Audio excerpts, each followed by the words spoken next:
오늘은 세 번째 시간으로 요한계시록 2장 12절로부터 17절까지의 말씀입니다. 같이 볼까요? 버가모 교회의 사자에게 편지하라. 좌우에 날선검을 가지신 이가 이르시되 내가 어디에 사는지를 내가 아노니 거기는 사탄의 권자가 있는 데라.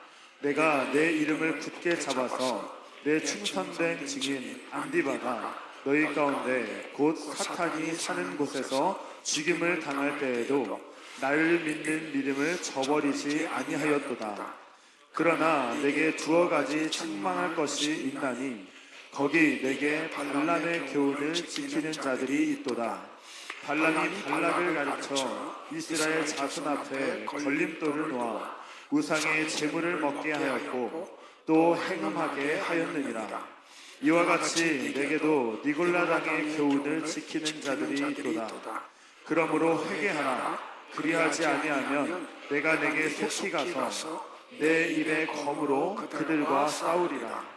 귀 있는 자는 성령이 교회들에게 하시는 말씀을 들을지어다. 이기는 그에게는 내가 감추었던 만나를 주고 또 흰 돌을 줄 터인데 그 돌 위에 새 이름을 기록한 것이 있나니 받은 자 밖에는 그 이름을 알 사람이 없느니라. 아멘. 자리에 앉으시겠습니다. 찬양대 찬양이 있겠습니다.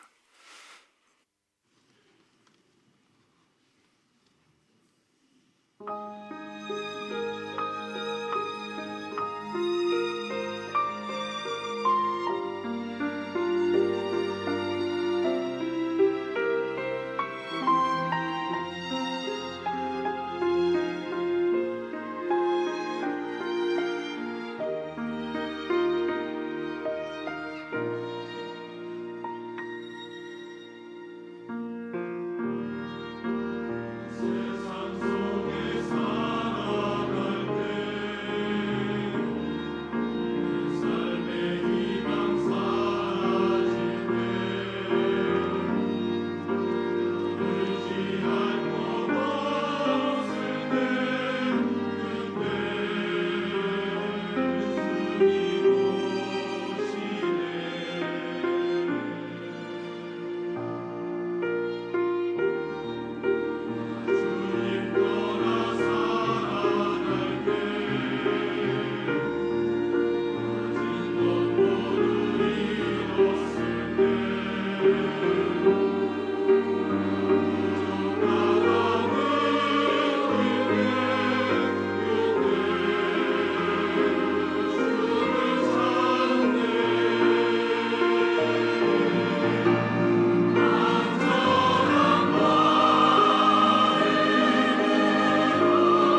옆에 분들 같이 한번 이렇게 축복할까요?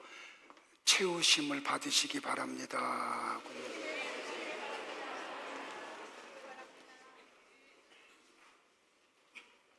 좀 양해를 좀 구하고 싶은 게 제가 지금 이게 정신이 멍하고요.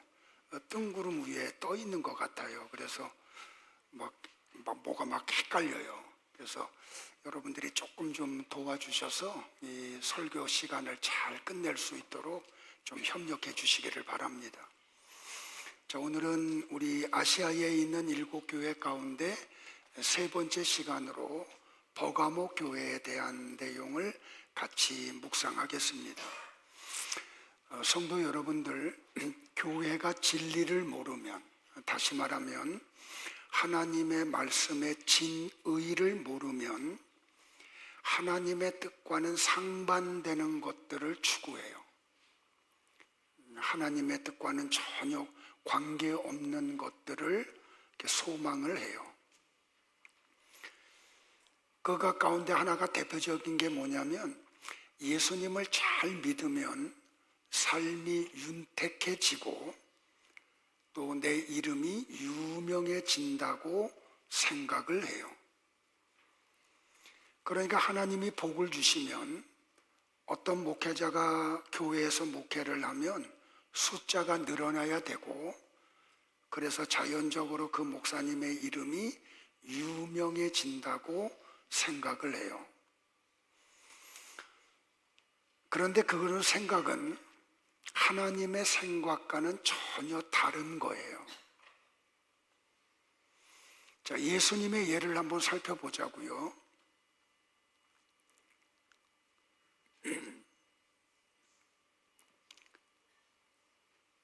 그러니까 성도인 나와 여러분은 예수님처럼 살겠다고 다짐한 사람들이잖아요. 근데 예수님의 삶을 살펴보면 예수님은 이렇게 사셨어요. 사람들이 예수님을 붙잡고 억지로 세상 임금을 삼으려고 하면 그들을 다 뿌리쳐. 그리고 임금을 안 되시겠다고 말씀을 하세요. 그러니까 예수님은 아버지의 뜻을 이루기 위해서 피조물들로부터 온갖 수모를 당하시죠. 침뱉음을 당하기도 하시고 뺨을 맞기도 하시고 십자가에 못 박고 난 후에 겉옷을 뺏어가지고 조각을 내서 또 제비 뽑아 나누기도 하고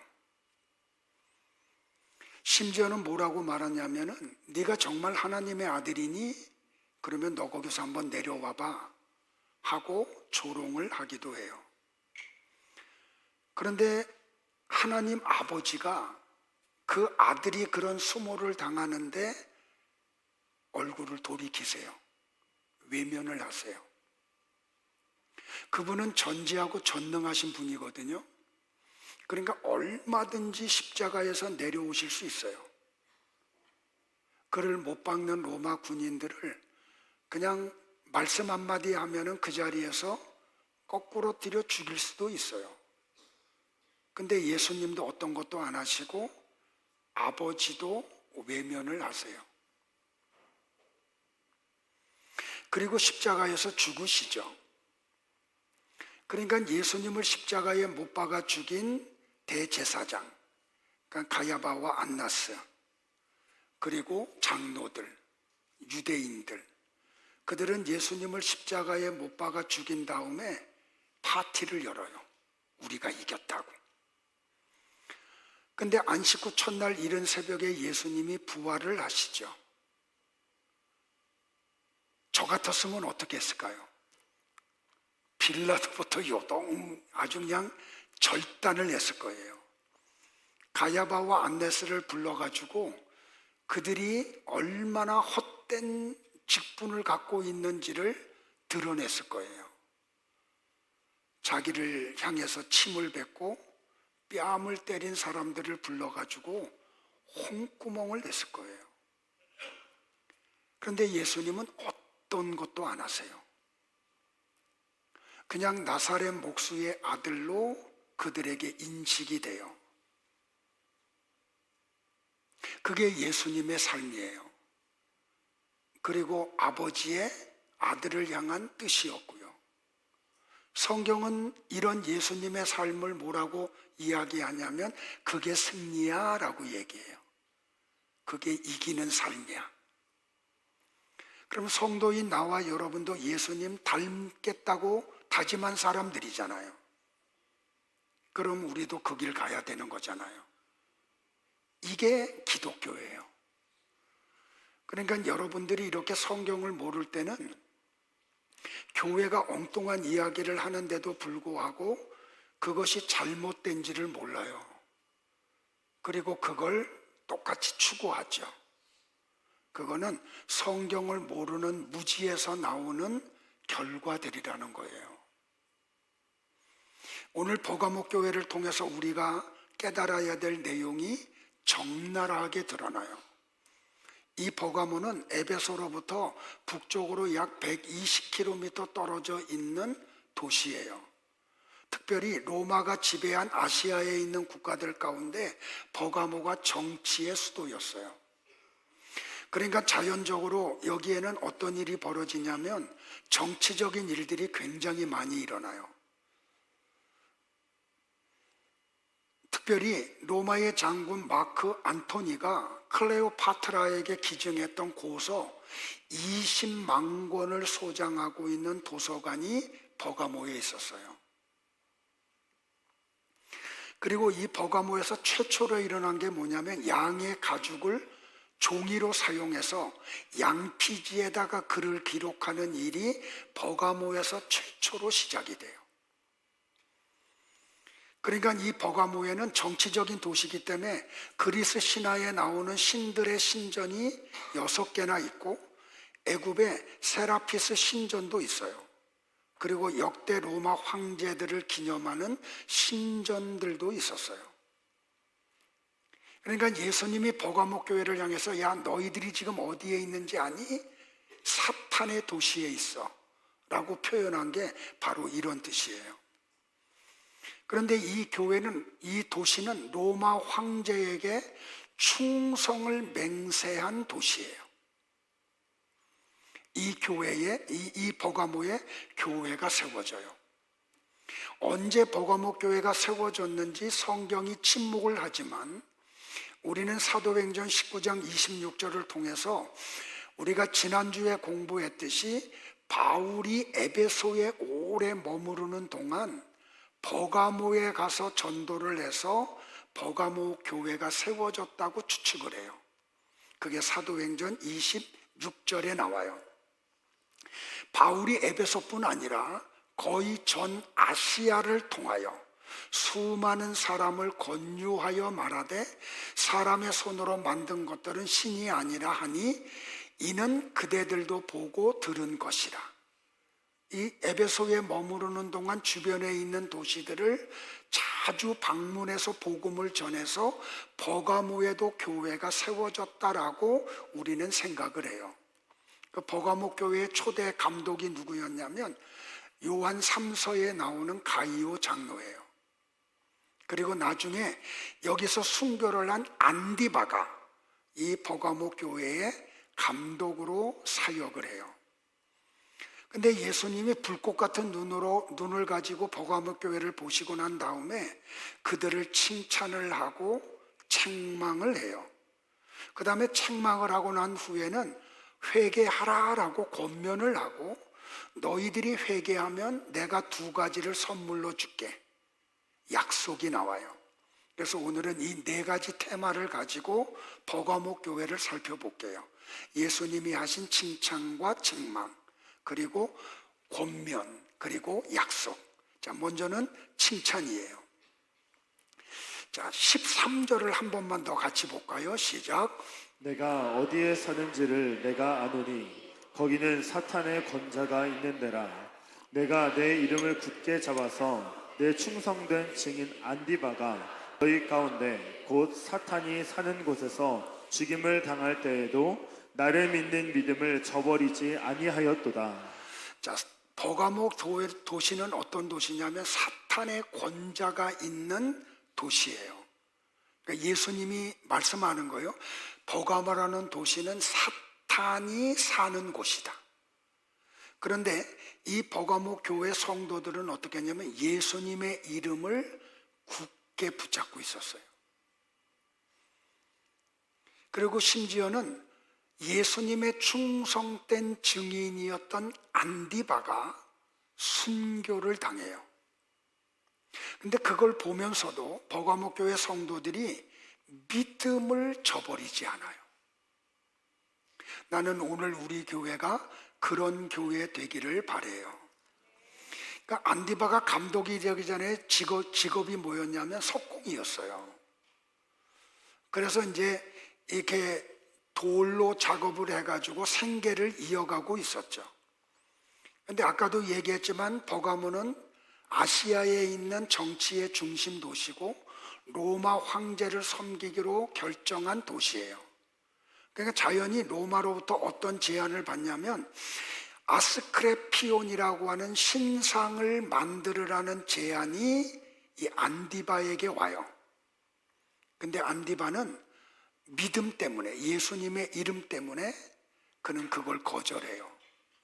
그래서 어떤 일을 당하냐면 철판을 불에 달군 후에 이 안디바를 그 철판에 산채로 눕혀서 죽여버려요. 근데 그 모습을 버가모 교회 성도들이 다 봐요. 그럼에도 불구하고 버가모 교회 성도들은 흔들림이 없어요. 믿음에서 떠나지를 않아요. 그래서 예수님은 이 버가모 교회를 칭찬을 해요. 더더군다나 이 버가모 교회에서 나타난 현상 가운데 하나가 뭐냐면 안디바를 생각하면서 그들이 한 모임을 만들어요. 그게 뭐냐면 안디바라고 하는 라틴어가 주는 깊은 뜻이 있어요. 안티라는 단어는 뭐냐면 대항한다라는 뜻이고, 그 다음에 파파스라는 말은 교부라는 뜻이에요. 그러니까 이 교회의 지도자들, 이 교부는 지금으로 말하면 목사거든요.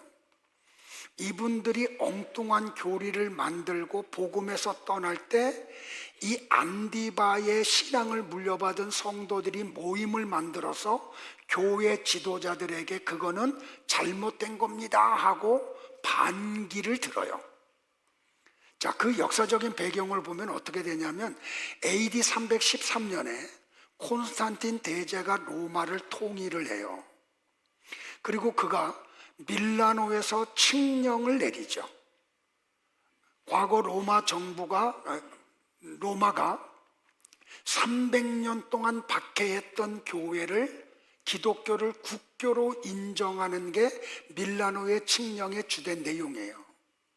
그 밀라노에서 이 칙령이 떨어지자 카타콤에서 300년 동안 신앙생활하던 성도들이 지상으로 올라와요. 그래서 지상에 교회를 세워요.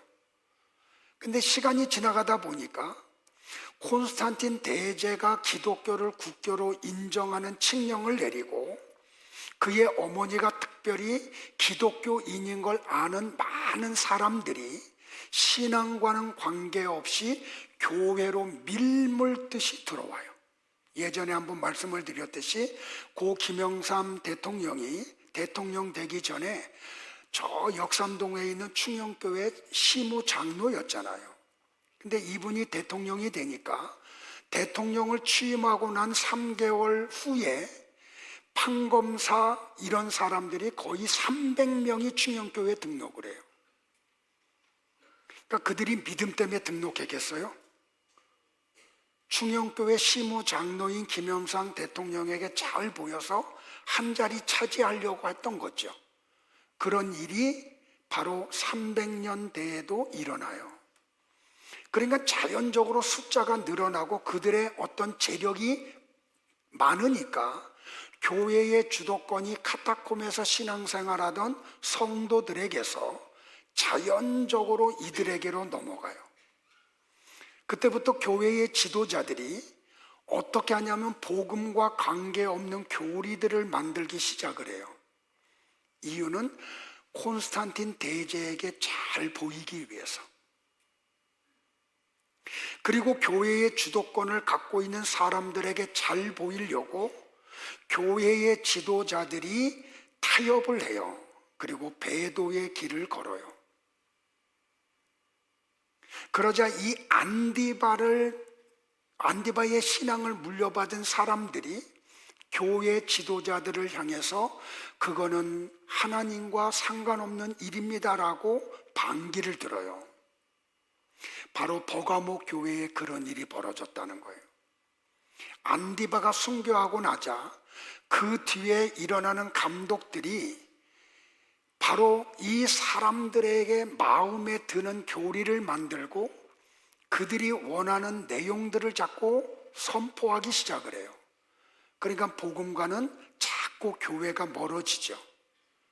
그때 이 안디바를 따르는 사람들이 교회 지도자들을 향해서 그것은 복음과 관계없는 일입니다라고 이야기를 해요. 오늘 이런 걸 보면서 우리 교회는 바로 그런 교회 되기를 바라요. 제가 만약에 복음과 관계없는 설교를 한다고 하면 여러분들은 저를 향해서 대항을 해야 돼요. 바른 복음을 전하라고. 죄송하지만 언젠지는 모르지만 제가 은퇴하고 난 다음에 후임자 목사님이 목회할 때도 만약에 이 복음에서 멀어지는 설교를 하면 여러분은 목사님을 찾아가서 이야기해야 돼요. 바른 말씀을 선포하라고. 외형적인 그런 어떤 늘어남을 추구하는 목회를 하지 말라고. 바로 버가모 교회는 그런 교회였다는 거예요. 그래서 주님은 그것을 보고 버가모 교회를 칭찬을 해요. 그런데 동시에 이 교회에 책망받을 일들이 있었어요. 두 가지인데, 하나는 우리가 이전에 그 니골라당에 대한 교훈은 이미 공부했기 때문에 오늘은 발람의 교훈을 따르는 자들에 대해서 책망하는 내용을 같이 묵상할게요. 자, 이 발람 선지자가 어디에 등장하냐면 구약성경 민수기 22장의 시작이 돼요. 자, 이 배경을 보면 이 사람은 이스라엘 사람이 아니에요. 이방 사람이에요. 그런데 하나님을 아는 선지자라고 성경의 저자가 이야기를 해요. 자, 그런데 보세요, 여러분들. 출애굽한 이스라엘 백성들이 지금 여기 모압 땅까지 와요. 근데 모압 평지에 이스라엘 백성들이 도착을 했는데 그때 당시에 모압 왕이 누구냐면 발락이라는 사람이에요. 근데 이 사람이 지금 이스라엘 백성들이 오는 모든 과정을 다 지켜보고 소식을 들어요. 바로 직전에 아모리 사람과의 있었던 이야기를 들어요. 그리고 목격을 해요. 그러니까 이 발락 왕은 무슨 생각을 하냐면, 야, 전쟁에 능하신 하나님을 믿는 이스라엘 백성들을 우리가 전쟁으로는 이길 수 없어. 그러니까 맞서 싸우려고 하지 말자. 그리고 이 모압왕 발락이 고민을 하다가 한 가지 묘책을 만들어요. 그게 뭐냐면 하나님으로 하여금 저주하게 만들자, 이스라엘 백성을. 그래서 모압의 장로들과 미디안의 장로들에게 두둑한 복채를 들려서 발람 선지자에게 보내요. 그러니까 이 미디안과 모압의 장로들이 복채를 가지고 와서 발람 선지자에게 보여주면서 우리 왕이 당신을 초대합니다. 와서 이스라엘 백성들을 한 번만 저주하세요. 그러면 이 모든 복채가 당신 거가 됩니다. 그러자 선지자라는 사람이 이 내용을 가지고 하나님 앞에 밤새도록 기도해요. 자, 전에도 한번 말씀드렸지만 잘 생각해 보세요. 선지자가 하나님이 선택한 이스라엘 백성들을 저주하라는 제안을 받았을 때 그것을 갈까요 말까요 라고 하는 물어보는 것은 기도 제목이 돼요, 안 돼요? 그건 기도 제목이 되면 안 돼요. 그거는 영적으로 판단할 문제예요. 그리고 거절해야 될 내용이지, 그걸 가지고 하나님 갈까요 말까요 하고 물어보는 것은 발람에게 무슨 뜻이 있냐면 돈이 좋은 거야. 그래서 발람의 제안을 받아들이고 싶은 거예요. 그래서 영적으로 판단할 문제를 가지고 기도 제목을 가지고 하나님 앞에 가서 밤새도록 기도해요. 그러니까 발람 선지자의 의 중에는 뭐가 있냐면 하나님이 내 의견에 동의해 주기를 기대하고 기도한 거예요. 여러분들 이런 일들이 한국 교회 안에 얼마나 오랫동안 있었는지 아세요? 우리는 하나님의 뜻을 알기 위해서 기도해야 되지, 내 생각과 내가 원하는 것을 하나님으로부터 허락받으려고 기도하면 안 되는 거예요. 밤새도록 기도하고 났는데 하나님의 응답이 뭐예요? 발람에게 이렇게 응답을 주세요. 너는 그들과 함께 가지도 말고 그 백성을 저주하지도 말라. 그들은 복을 받은 자들이니라. 이들은 내가 선택한 사람들이야, 민족이야. 그러니까 너는 발람의 제안을 받아들이지 마라. 그러니까 철야 기도를 마치고 난 발람 선지자는 실망한 거죠. 왜? 하나님이 자기 뜻대로 응답을 안 해주시니까.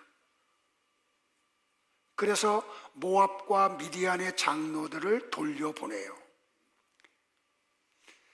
발락이 장로들이 다시 돌아오니까 이번에는 어떻게 하냐면 첫 번째 보낸 사람들보다 더 높은 지위에 있는 사람들에게 더 많은 복채를 들려가지고 발람에게 다시 보내요. 그랬더니 이 발람 선지자가 또다시 철야 기도해요. 하나님이 뭐라고 응답하셨는지 아세요? 다 같이 한번 볼까요? 시작. 그 사람들이 너를 부르러 왔거든 일어나 함께 가라. 그러나 내가 네게 이르는 말만 준행할지니라. 여러분들, 이 예수님 하나님의 이 말씀은 가라는 거예요, 가지 말라는 거예요? 또 문장 그대로 해석한다, 그죠? 하나님이 가라 그랬잖아요. 근데 하나님이 가지 말라고 하는 걸 그 뒤에 어떻게 할 수 있어요? 발람 선지자가 나귀 새끼를 타고 장로들을 따라가요. 그랬더니 하나님의 군대 장관이 칼을 빼고 외다른 길을 막아서고 있죠. 근데 나귀 새끼는 그걸 봐요. 근데 선지자라는 사람이 자기를 죽이려고 온 여호와의 군대 장관이 칼을 들고 있는 걸 보지를 못해. 그러니까 나귀 새끼가 자기 주인 살리겠다고 앞으로 안 가는, 막 버팅기는 거예요. 그랬더니 발람 선지자가 돈에 눈이 어두워가지고 어떻게 해요? 그냥 발로 나귀 새끼의 옆구리를 막 후두둑 갈기는 거예요. 채찍으로 엉덩이를 막 갈기고. 그러니까 이 나귀 새끼는 주인을 살리겠다고 피해요.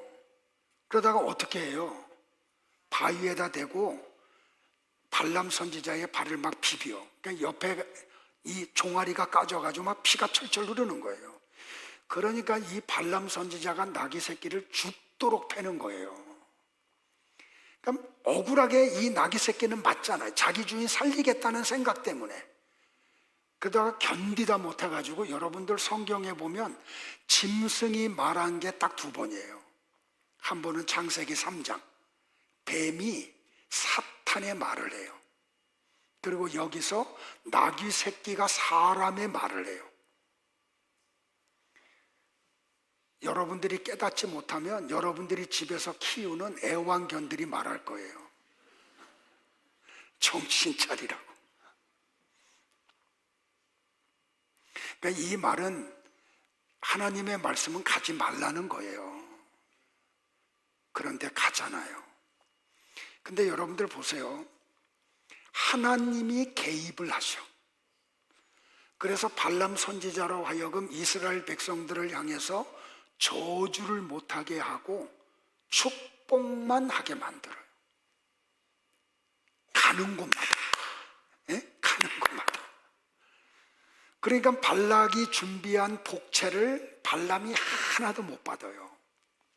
그리고 터덜터덜 자기 집으로 혼자 돌아와요. 이 발람 선지자는 그 복채가 너무 아까운 거야. 그래가지고 혼자 고민하다가 하나님 허락받지 않고 한 꾀를 내요. 그리고 모압 왕 발락에게 그 꾀를 줘요. 그게 뭐냐면 이스라엘 백성들의 남자들을 시딤 골짜기로 유혹하라고. 그래서 모압의 아리따운 여자들과 그 시딤 골짜기에서 그냥 행음을 하게 하라고. 그리고 그 여자들로 하여금 모압 사람들이 섬기는 신을 가지고 가서 모압 여자들과 몸을 섞고 난 다음에 그 신에게 절을 하게 만들으라고. 발람이 그런 제안을 발락에게 아이디어를 줘요. 그래서 발락 왕이 이 발람이 준 아이디어를 가지고 그대로 시행을 해. 하나님이 진노하시죠. 그래서 이스라엘에 연병을 보내요. 그래서 하룻밤에 몇 명이 죽냐면 24,000명이 죽어요. 이 꾀를 발락 왕에게 주고 발람 선지자는 그 못 받았던 복채를 다 받아요. 이게 발람의 교훈이에요, 여러분들. 이걸 우리가 어떻게 알 수 있냐면 민수기 31장 16절에 그 내용이 언급이 돼요. 같이 한번 볼까요? 시작. 보라, 이들이 발람의 꾀를 따라 이스라엘 자손을 부울의 사건에서 여호와 앞에 범죄하게 하여 여호와의 회중 가운데에 연병이 일어나게 하였느니라. 이 발람의 교훈을 따르는 일이 어디에서 일어났냐면 버가모 교회 안에서 일어난 거예요. 그러니까 안디바 이후의 감독들이 돈에 눈이 멀은 거야. 그래서 발람의 교훈을 따라요. 아까도 얘기했잖아요. 버가모에는 신전이 많다고. 거기에는 여자 사제들이 많아요. 이 여자 사제들은 다 어떤 여자들이냐면 창녀들이에요. 그러니까 그 신전에서 그 신을 섬기러 왔던 남자들과 그 신전에서 그냥 난잡한 일들이 벌어져요. 그런 일들이 버가모 교회 안에 일어난 거예요. 그러니까 교회의 지도자들이 잘못된 교리를 가리키고 세상과 타협을 하는 거죠. 그러니까 이 지도자들의 영향을 받았던 교회가 발람의 교훈을 따르는 거예요. 그러니까 하나님도 섬기면서 우상도 섬기고 그 여자 사제들과 몸을 섞고 그리고 우상을 섬기는 일이 벌어지는 거예요. 여러분들 성경에 보면은 발람의 교훈을 따르는 이들이 베드로서에도 나와요. 베드로 전서와 후서는 우리가 잘 알듯이 베드로가 본도, 갈라디아, 갑바도기아, 비두니아, 아시아에 흩어져 있는 나그네인 성도들에게 쓴 편지가 베드로 전서와 후서잖아요. 근데 그 성경에 보면은 베드로가 뭘 권면하냐면, 야, 너희들 가운데 발람의 교훈을 따르는 자들이 있어. 그거 조심해. 그러니까 1세기의 교회 안에 발람의 교훈을 따르는 사람들이 있었다니까요.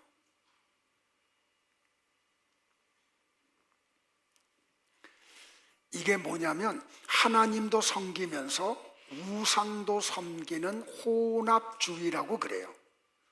그러면 사람들이 왜 혼합주의로 빠져요? 내가 원하는 것을 하나님이 주시면 하나님을 섬겨. 근데 어떤 걸 하나님이 주시지 않으면 다른 신을 통해서라도 그걸 받아내면 돼요. 그래서 혼합주의가 일어나는 거예요. 여러분들 버가모 교회는 바깥에서 오는 박해를 잘 이겼어요. 근데 내적인 박해 앞에서는 무너져 버리고 말았어요. 자, 같이 한번 우리 합독을 할까요? 시작.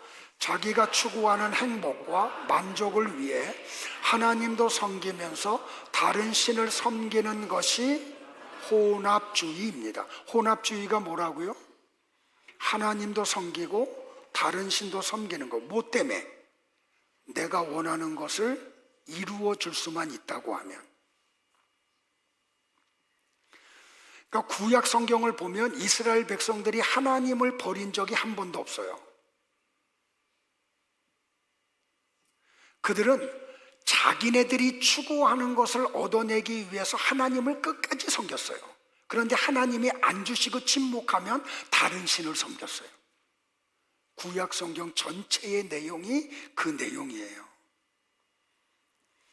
하나님은 그런 이스라엘 백성들을 향해서 뭐라고 말씀하셨냐면 너희들이 나를 버렸어. 너희들이 행음을 했어. 그렇게 말씀을 하셨어요. 이런 일이 한국 교회 안에 없나요? 교회를 다니는 모든 사람들은 다 입으로 하나님을 섬기는 사람이라고 이야기해요. 그런데 하나님을 섬기면서도 하나님이 때때로는 침묵하실 때가 있죠. 내가 원하는 것을 그렇게 작정하고 기도함에도 불구하고 이루어지지 않으실 때 어떻게 해요? 다른 신을 찾기도 해요.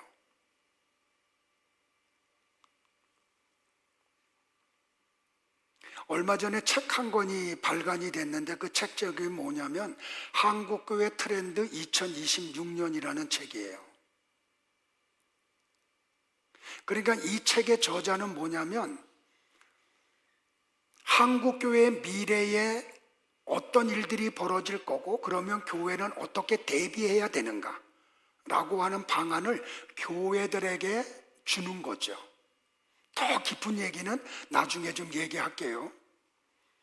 그런데 그 책을 제가 읽었는데 그 책의 테마들 가운데 하나가 뭐냐면 무속에 빠진 그리스도인이라는 챕터가 있어요.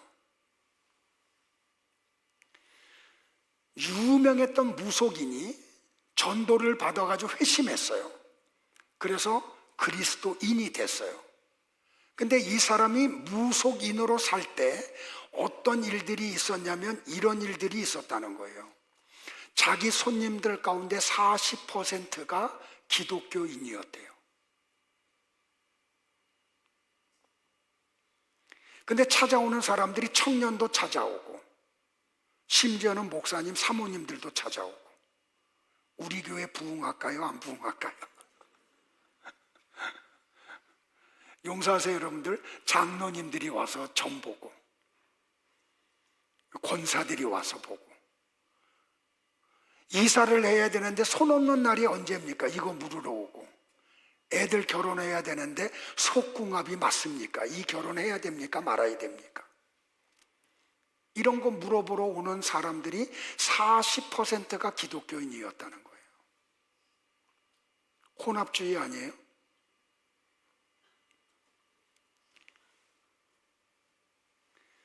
기독교인이 최근 3년 이내에 무속을 이용한 횟수가 2.7회래요. 근데 이게 얼마나 무서운 거냐면 기독교인을 제외한 나머지 국민 전체의 횟수하고 똑같아요. 그러니까 신앙이 없는 사람과 기독교인이 별반 다른 게 없는 거야. 근데 더 놀라운 건 뭔지 아세요, 여러분들? 20대는 그 퍼센티지가 4.3회로 늘어나요.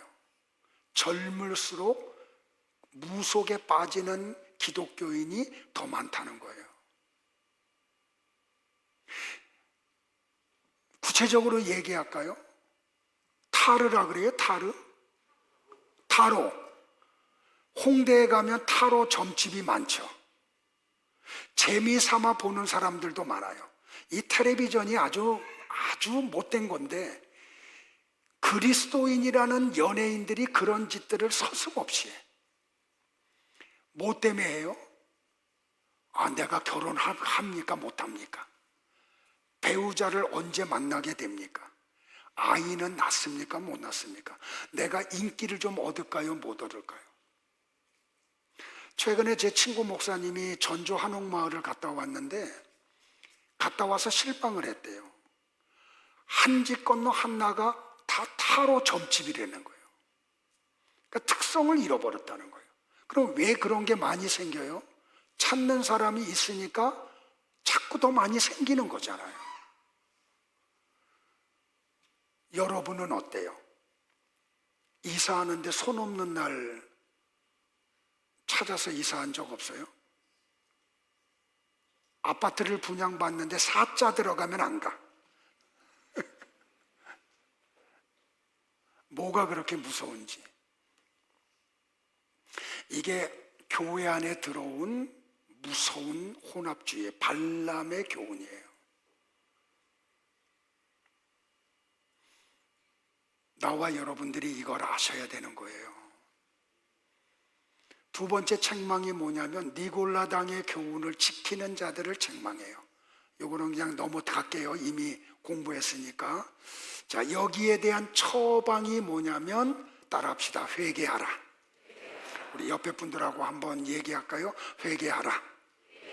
이거는 명령어로 해야 돼요. 회개하라는. 사정하면 안 돼. 명령조로 해야 돼요. 회개하라. 자, 16절을 한번 보고 설명을 드릴게요. 시작. 그러므로 회개하라. 그리하지 아니하면 내가 내게 속히 가서 내 입의 검으로 그들과 싸우리라. 한국 교회가 오해하는 것 가운데 하나가 뭐냐면 회개예요. 여러분은 회개를 어떻게 생각해요? 반성하고 뉘우치는 걸로 생각을 하죠. 근데 회개의 진짜 뜻은 그런 뜻이 아니에요. 회개의 헬라어 명사형이 뭐냐면 메타노이아고 동사는 뭐냐면 메타노에오예요.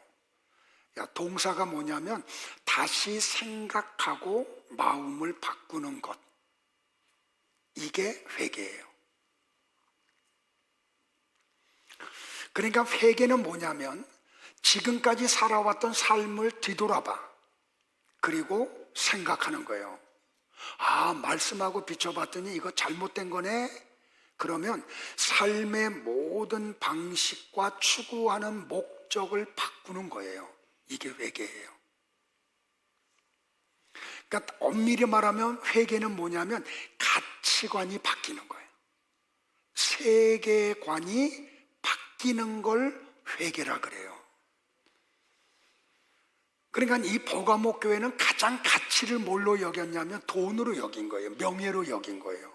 발람 선지자가 가치 있게 여긴 게 뭐냐면 돈이고 명예였던 거예요. 그래서 교회들이 발람의 교훈을 따르고 니골라당의 교훈을 지키는 일들이 일어나는 거죠. 그 회개하면 가치관이 바뀌어져요. 뭐가 가장 가치 있어요? 하나님의 말씀이 가장 가치 있어요.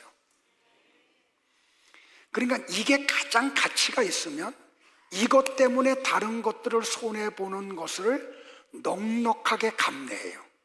기쁨으로 받아들여요. 왜? 하나님의 말씀이 가장 가치 있으니까. 예수님이 가장 가치가 있으니까. 그래서 바울이 뭐라 그래요? 야, 내가 세상에 자랑하던 학벌, 가문 이런 거 내가 다 배설물로 여겼어. 왜 그런지 아니?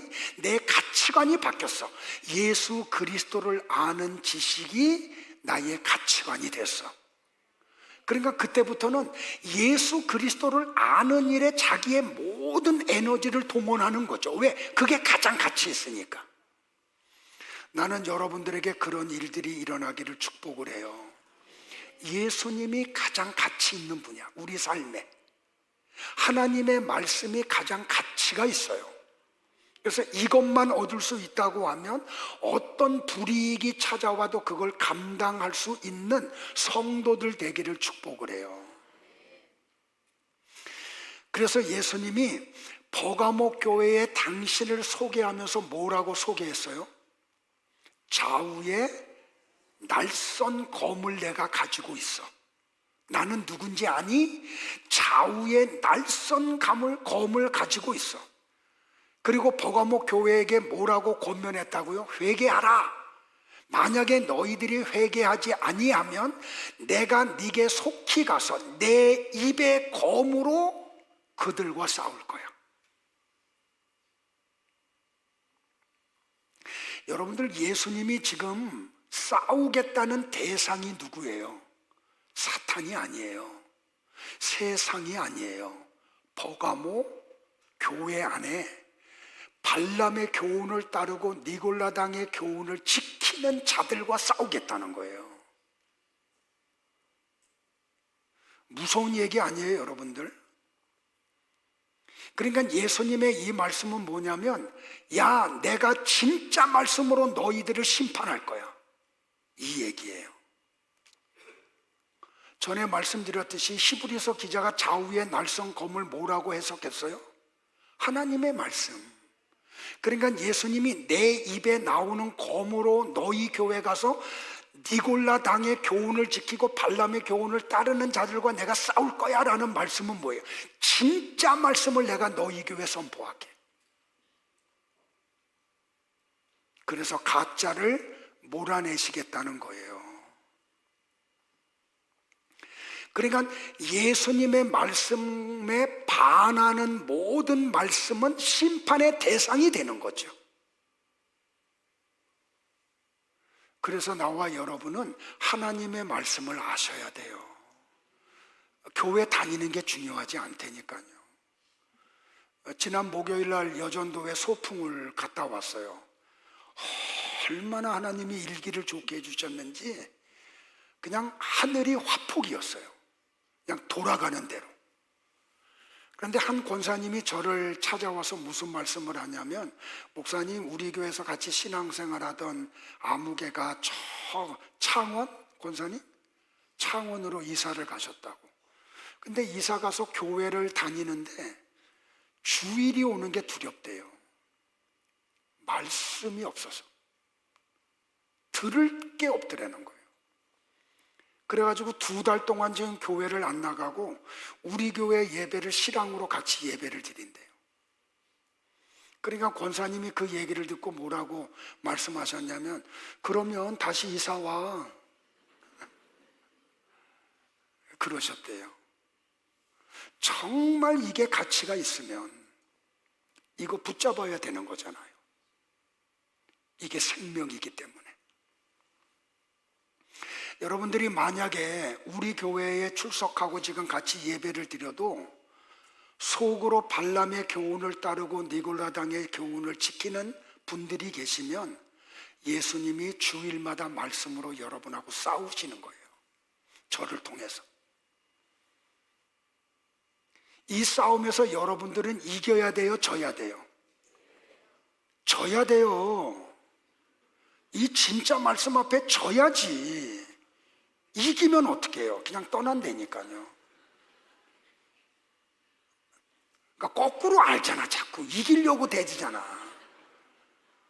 여러분들은 이 강단에서 선포되는 말씀 앞에 져야 돼요. 그리고 이 말씀을 받아들여야 돼요. 이 속에 들어오셔야 돼요. 자, 그러면 예수님이 2가지를 주시겠다고 약속을 하셨어요. 자, 17절을 같이 볼까요? 시작. 귀 있는 자는 성령이 교회들에게 하시는 말씀을 들을지어다.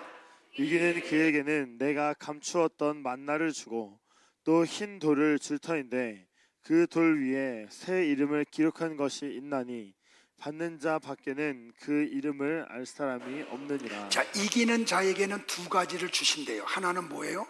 만나를 주신대요. 근데 어떤 만나? 일부보다는 좀 낫다. 감추어져 있는 만나. 자, 우리는 요한복음 6장을 통해서 이미 이런 내용을 다 공부했죠. 그래서 숙지하고 있죠. 자, 이스라엘 백성들이 애굽에 나와서 광야 40년 동안 먹었던 만나는 모형이고 그림자죠. 실체는 할렐루야. 같이 한번 성경 봐요. 요한복음 6장 시작. 너희 조상들은 광야에서 만나를 먹었어도 죽었거니와 이는 하늘에서 내려오는 떡이니 사람으로 하여금 먹고 죽지 아니하게 하는 것이니라. 나는 하늘에서 내려온 살아있는 떡이니 사람이 이 떡을 먹으면 영생하리라. 내가 줄 떡은 곧 세상의 생명을 위한 내 살이니라 하시니라. 자, 예수님이 아주 정확하게 이야기하죠. 야, 너희 조상들이 광야에서 먹었던 그 만나는 그림자야. 실체가 누군지 아니? 바로 나야. 내가 생명의 떡이야 라고 이야기를 해요. 여러분은 이 비밀을 알고 계세요? 근데 바울이 골로새 교회에다가 뭐라고 말하냐면 이게 비밀이래요. 감추어져 있대요. 얼마 동안? 만세로부터 만대에 이르기까지. 자, 골로새서 같이 한번 볼까요? 시작. 이 비밀은 만세와 만대로부터 감추어졌던 것인데 이제는 그의 성도들에게 나타났고 하나님이 그들로 하여금 이 비밀의 영광이 이방인 가운데 얼마나 풍성한지를 알게 하려 하심이라. 이 비밀은 너희 안에 계신 그리스도시니 곧 영광의 소망이니라. 자, 이 만나는 감추어져 있는 거라 그러죠. 얼마 동안? 만세에 이르도록, 만대에까지. 근데 이 감추어졌던 비밀이 누구라고 얘기해요? 예수 그리스도라고 친절하게 얘기하죠. 잘 들으세요, 여러분들. 이스라엘 백성들은 애굽에서 나왔어요. 하나님의 은혜로. 하나님의 은혜로 홍해를 통과했어요. 그리고 광야 40년 동안 구름 기둥과 불 기둥의 인도를 받았어요. 보호를 받고. 그리고 40년 동안 매일매일 하나님이 주시는 만나를 먹었어요. 근데 잘 보세요, 여러분들. 그들에게는 이 만나가 감추어져 있었어요. 비밀이었어요. 자, 출애굽기, 레위기, 민수기, 신명기서를 보세요. 그들은 아침에 만나를 먹고 점심과 저녁에도 만나를 먹고 금송아지를 만들었어요. 그들은 하나님이 주시는 만나를 먹고 고라가 모세의 지도력에 도전을 할 때 힘을 합했어요. 왜 그러면 그래요? 만나가 그들에게는 감추어진 비밀이었기 때문에 말이에요. 지금도 교회 안에 하나님의 말씀이 감추어져 있는 사람들이 있어요. 그래서 제가 하는 말이 뭔 말인지를 못 알아들어요. 왜 그런지 알아요? 이거 비밀이기 때문에. 그런데 예수님이 야, 너희들이 생각을 고쳐먹고 돌이켜 가치관을 바꿔, 그러면 내가 감추어졌던 만나, 이 하나님 지금까지 안 들리던 말씀, 이해가 되지 않는 이 말씀을 알아듣게 해줄게, 이 말이에요. 그러면 이 예배 시간이 너무 기대가 돼. 오늘은 하나님이 목사님을 통해서 어떤 비밀을 또 우리에게 알려주실까? 그래서 막 흥분을 하죠. 나만 혼자? 이 세계에 들어온 사람들은 왜 그래요? 감추어졌던 만나를 우리 주님이 주셨기 때문에 그래요. 참 죄송해요. 우리 집사님 부부가 이 자리에 앉아 계신데 한 몇 년 전에 서울로 이사를 가셨어요. 아이가 셋이나 되는데. 근데 교회를 못 떠나요. 또 다른 집사님은 군의관으로 있다가 제대하면 춘천에 가서 이제 병원을 오픈하려고 했는데 군의관 하는 동안에 우리 교회를 다녔어요. 출석하고 등록하고. 근데 예편을 했는데 못 가는 거예요. 그래서 여기다 병원을 차렸어요. 뭐 때문에? 감추어졌던 만나를 예수님이 주셨기 때문에. 그러니까 이 말씀과 다른 것을 바꿀 수 없는 거예요.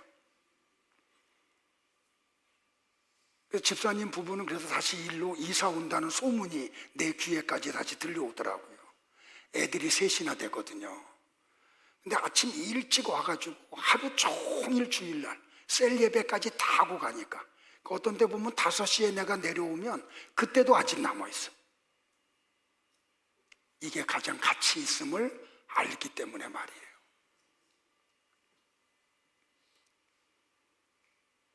그런데 이스라엘 백성들에게는 이게 감추어져 있었다니까요. 40년 동안 먹었는데. 이스라엘 백성들은 구약 성경을 가지고 있었잖아요. 근데 이게 감추어져 있었다니까요. 심지어는 많은 제자들까지도 그랬잖아요. 자, 이 제자들은 예수님과 3년을 따라다니면서 말씀을 들었다니까요. 예수님이 행하시는 온갖 표적을 다 봤어요. 심지어는 예수님이 권능을 주고 전도대원으로 보냈을 때 가서 복음을 전하니까 귀신들이 항복했어요. 그래서 막 신나서 고백을 하죠. 그랬더니 예수님도 뭐라, 야 나도 봤어. 너희들이 가서 복음을 전할 때 귀신들이 하늘에서 떨어지는 걸 나도 봤어. 그런데 오병이어의 표적이 있고 난 다음날 예수님이 야 내가 진짜 생명의 떡이야 라고 말하니까 많은 제자들이 뭐라 그래요? 예수님의 말씀 너무 어려워. 저걸 누가 받아들일 수 있어? 원래 뜻은 뭐라고요? 예수님이 생명의 떡이라는 걸 우리는 인정할 수 없어. 믿을 수 없어. 그리고 어떻게 해요? 많은 제자들이 떠나가요.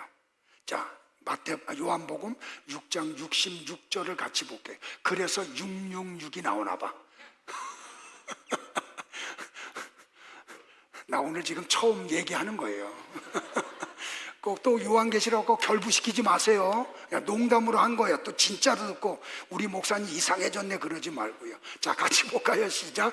그때부터 그의 제자 중에서 많은 사람이 떠나가고 다시 그와 함께 다니지 아니하더라. 보세요, 여러분들.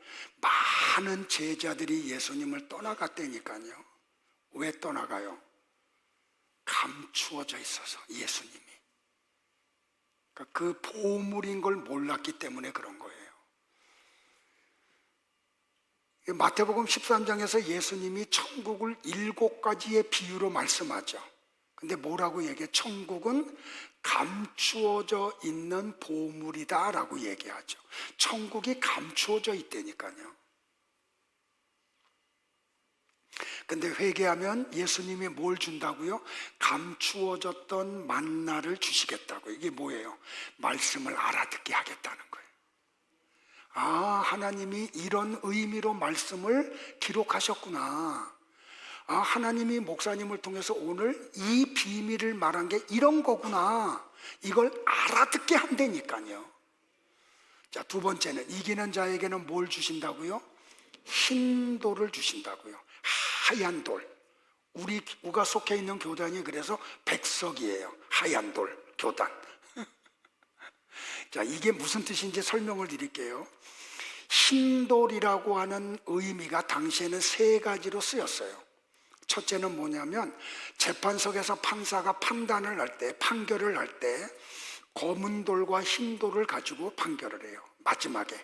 그래서 검은 돌을 내놓으면 유죄, 흰 돌을 내놓으면 무죄예요. 그러니까 예수님이 흰 돌을 주시겠다는 것은 주홍같이 진홍같이 붉은 죄를 흰 눈과 같이 양털과 같이 희게 해 주시겠다, 용서해 주시겠다는 거예요. 무슨 죄를 범했든지. 자, 두 번째는 무슨 뜻을 갖고 있냐면 흰 돌은 성결과 거룩을 나타냈어요, 당시에. 그리고 세 번째는 뭐냐면 극장에 들어갈 때 티켓이 뭐냐면 흰돌이에요. 그래서 돈을 주고 흰돌을 사면 거기에다가 그 사람의 이름을 기록해요. 자, 이거는 뭐냐면 하늘나라 생명책에 우리의 이름을 기록해 주시겠다는 거예요. 그래서 천국 백성 삼으시겠다는 거예요. 자, 이러니까 이기고 싶어요, 지고 싶어요? 이기는 자들이 되기를 축복을 해요. 근데 여기에 이김은 뭐가 이기는 거라고요? 말씀에 지는 게 이기는 거예요. 자, 말씀 정리할게요. 지난주에 잠깐 언급했던 대로 내일부터 31일까지 저 서울 서초동에 있는 사랑의 교회에서 WEA 서울 총회가 열려요. 이 WEA라는 것은 세계 복음주의 연맹이라는 뜻이에요. 자, 이게 몇 년 전에 이제 결정이 되고 이 일을 추진하는 분이 누구냐면 오정현 목사님하고 여의도 순복음교회를 담임하는 이영훈 목사님이에요.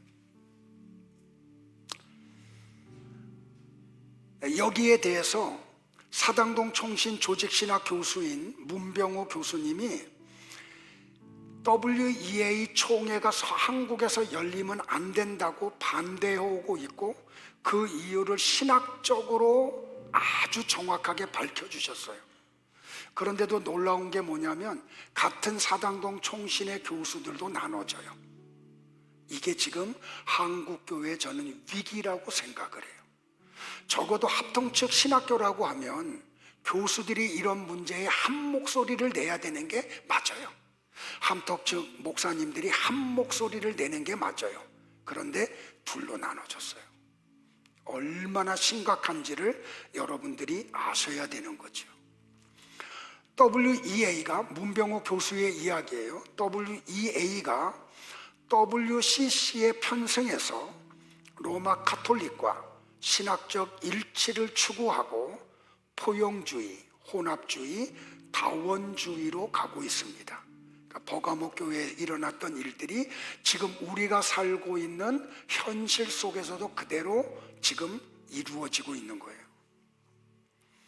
WEA 신학위원장인 토마스 슈마어가 2012년도에 한국을 방문해요.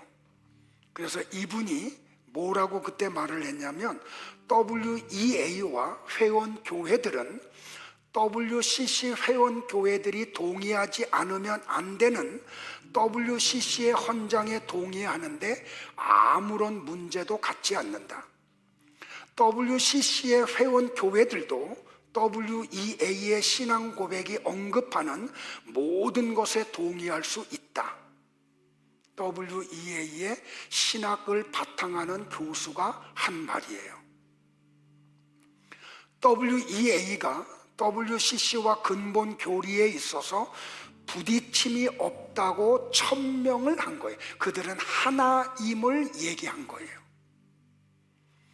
토마스 슈마어는 2013년 WCC 10차 세계대회가 부산에서 열렸죠.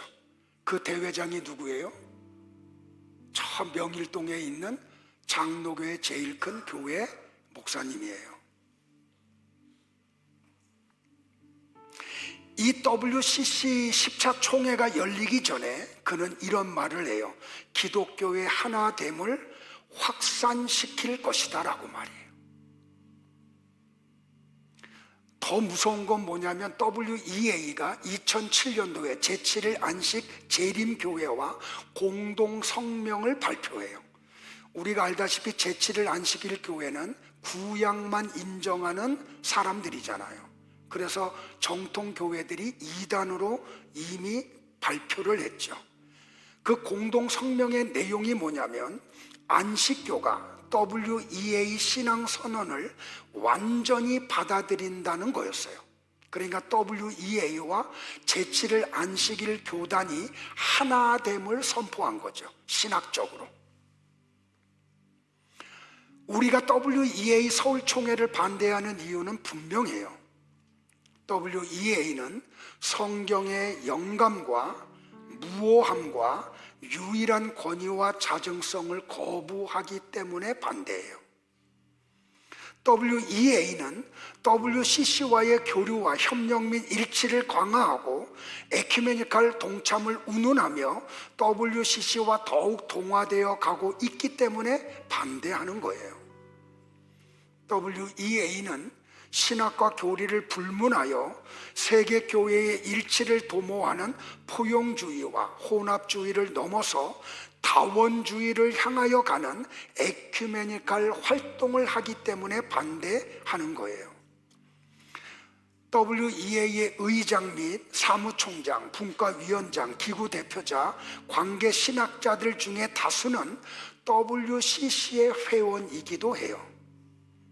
그리고 그들은 로마 카톨릭과의 우호를 과시하며 최근에는 심지어는 이슬람 교와 신사도 운동에 대해서도 적극적인 입장을 보이고 있기 때문에 반대해요. 여러분들 WEA 서울총회 주제가 뭔지 아세요? 모든 이에게 복음을 2033년을 향하여예요. 근데 이 주제가 놀라운 게 뭐냐면 로마 카톨릭이 선도하는 글로벌 2033의 주제와 같아요.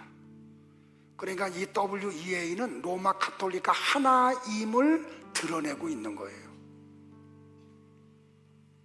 그런데 이런 총회가 기독교라고 하는 포장지를 씌워가지고 대한민국 서울에서 내일부터 총회가 열려요. 이 일에 대해서 우리는 하나님 앞에 대신 회개해야 돼요. 그리고 우리라도 정확무오한 하나님의 말씀만이 하나님의 말씀이라고 선언을 해야 돼요. 그리고 이 말씀을 붙들고 이 말씀을 따라가야 되는 거죠. 그러니까 여러분들, 제가 잠깐 이렇게 말씀을 드렸는데 지금 우리가 살고 있는 이 세계의 영적인 세계가 굉장히 혼탁해요. 여러분이 정신을 똑바로 차리고 진리의 말씀을 알지 못하면 우리는 도도하게 흘러가는 그 흐름에 따라갈 수밖에 없어요. 왜? 거기는 다수이기 때문에. 그리고 사람들은 다수가 좋다고 생각을 해요. 맞다고 생각을 해요. 그렇지 않아요. 신구약 성경을 보면 언제나 하나님의 역사는 남아있는 구루터기 소수를 향해서 하나님의 뜻을 성취해 가셨어요. 나는 우리 교회가 이 마지막 시대에 남아있는 구루터기들이 되기를 주의 이름으로 축복을 합니다. 우리 옆에 분들하고 한번 교제하고 찬양할까요? 정신 똑바로 차리세요 하고요.